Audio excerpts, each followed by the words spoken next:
მოგესალმებით. დღეს ჩვენს რეპორტაჟში ვისაუბრებთ გათვლით პროგრამებზე და შევეცდებით დაგენერგოთ მისი როგორც დადებითი, ასევე უარყოფითი მხარეები. უპასუხოთ ყველა იმ აქტუალურ შეკითხვას, რომელსაც ახალგაზრდებს და არა მარტო ახალგაზრდებს გააჩნიათ გათვლითი პროგრამების შესახებ. გამარჯობა, მე ვარ ანია ბაბდაშვილი, თბილისის სახელმწიფო უნივერსიტეტის ჰუმანიტარული მეცნიერებათა ფაკულტეტის მეოთხე კურსის სტუდენტი. და ვიმყოფებოდი პოლონეთში, კერძოდ კრაკოვში, European Solidarity Corps-ის, ანუ ESS ESS პროგრამით. სადაც ერთი წლის განმავლობაში ვიყავი პოლონეთში, რაბგასტროიში, პატარა ქალაქში, ახალგაზრდა მუშაკად.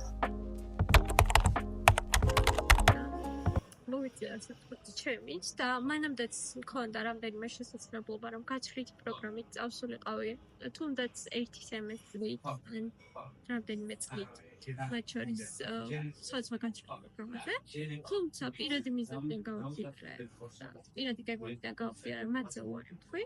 და უკვე შემდგომ შემთხვევით ინტერნეტში გადავაწყდი განცხადებას, როდესაც ეძებდნენ მოხალისეებს ერთწლიან მოხალისეობრივ პროექტზე პოლონეთში.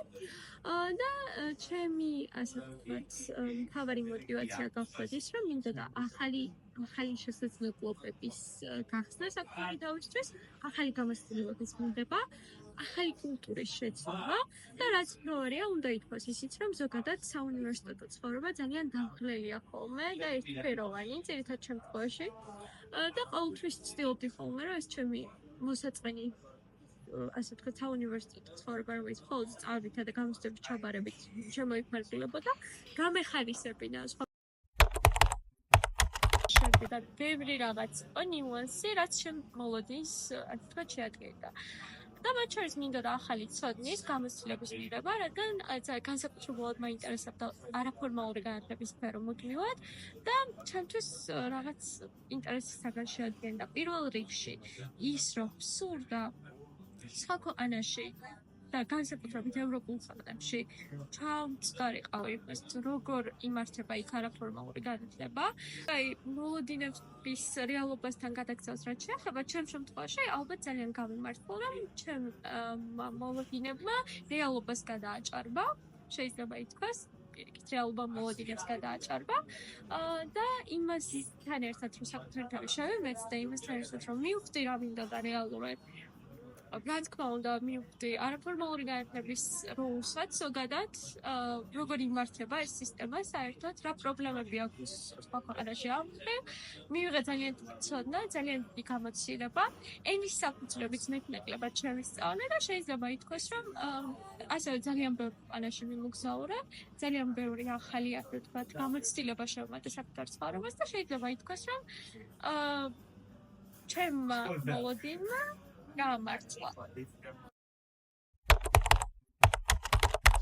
შევეცდები, რომ მოკლედ ავიწეროთ გათვლითი პროგრამის დადებითი და უარყოფითი მხარეები ჩემი მხრიდან და პირველ რიგში ალბათ დადებითი დაუმოყვრებას, რომ როგორც აღნიშნე, შეიმეცნებ ახალ კულტურას, ამასთანავე ახალ გამოცდილებას ძენ, ახალ ცოდნას, რომელიც რადიკალურად განსხვავებულია ხშირ შემთხვევაში იმისგან, რასაც აქ შეიმეცნებ და აქ სწავლობ. და ამასთან ერთად სწავლობ დამოუკიდებლობას, რომ შეიმეცნო საკუთარი თავი და მივხვდე საკუთარ შესაძლებლობებს, გაანალიზო რა მასშტაბებზე შეგიძლია გახსოვ როგორც ადამიანს, როგორც რაღაც ინდივიდს, რომელსაც შეუძლია რომ ახალი რაღაც სივრცეები გაუხსნა საკუთარ თავს. უარყოფით მხარეებს რაც შეეხება, პირველ რიგში უარყოფით მხარეა არ ვიცი ეს უარყოფით მხარე რამდენად ჩაითვლება, რადგან გარკვეულწილად ეს ადაპტაციის პროცესია და ადაპტაციის პროცესი თავისთავად ზრდის ადამიანს. მაგრამ უარყოფით მხარეებს რაც შეეხება, პირველ რიგში უნდა ითქვას ის, რომ უარყოფითია რაღაც განსხვავებები პირველად, როცა გრძნობ საკუთარ ქვეყნისგან რადიკალურ განსხვავებებს, რაღაც რადიკალურ დაშორებებს და შემდგომ ეს სხვა მოლოდინს გიქმნის უკვე ქვეყანაში ჩამოსულს და იმასაც აანალიზებ, რომ ფიზიკურად შეუძლებელია შენი მოლოდინები ქვეყანაში, სადაც ცხოვრობ, რეალობად იქცეს, რაღაც გარკვეული სიტუაციებიდან გამომდინარე. უარყოფით მხარად ჩაითვლება ისიც, რომ გარკვეულწილად მართლა ეს დამოუკიდებლობა არ არის მარტივი და გიწევს ძალიან ბევრი სირთულის დაძლევა. კულტურული განსხვავებები, ენის ბარიერები, რომელიც შეიძლება უცხო ქვეყანაში შეგექმნას, იქიდან გამომდინარე მდინარე რომ თქმა უნდა თავდაპირველად არ იციან როცა ქვეყანაში ჩადიხარ იმ დონეზე რადგან შეიძლება იცოდა და ამ მხრივ რაღაც ბევრ სირთულეს, ბევრ დაბრკოლებას ეჩექება. ყველაფერმა დამანახა იქაური განათლების სისტემა და ამ მხრივ ეს გამოცდილება, რაც იქ მივიღე თეორიული და პრაქტიკული ცოდნა თანადროულად, აქ ძალიან პრაქტიკულად გამოყენებადი იყო ჩვენთვის და ამ მხრივ ეს იყო ძალიან საინტერესო და მრავალმხრივი გამოცდილება. ამას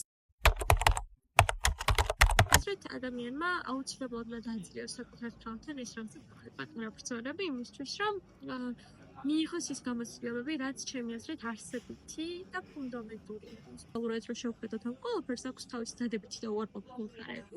უარყოფითი როგორც აღნიშნე, ძალიან ბევრი აქვს, მაგრამ ჩემი აზრით ყველაფერი გზავდეს, ყველაფერი არის გამოცდილება, ყველაფერი არის რაღაც ენერგია, რომელიც უნდა მიიღო და გარდაქმნას შენ ცხოვრების ლოლა.